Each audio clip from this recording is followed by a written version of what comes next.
சேத்தியாத்தோப்புல ஒரு நல்ல பிரியாணி சாப்பிடணும்னு நீங்க நினைக்கிறீங்களா? அப்படின்னா நீங்க கண்டிப்பா இந்த கடைக்கு தான் போயாகணும். இந்த கடையில சிக்கன் அண்ட் பீஃப் குடுத்துட்டு இருக்காங்க. 2ஓட விலையும் வந்து ரூ. 70க்கு குடுத்துட்டு இருக்காங்க. ரூ. 70க்கு ஒர்த்தான்னு கேட்டீங்கன்னா, கண்டிப்பா ஒர்த்தான பிரியாணி தான். இவங்களோட டேஸ்ட்டே வேற லெவல்ல இருக்கும்.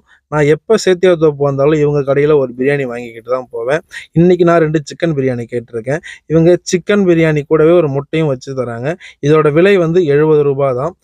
நீங்களும் சேத்தியாத்தோப்பு சைடு வந்தீங்கன்னா, இந்த கடையில ஒரு டைம் சாப்பிட்டு பாருங்க. கண்டிப்பா உங்களுக்கு பிடிக்கும்.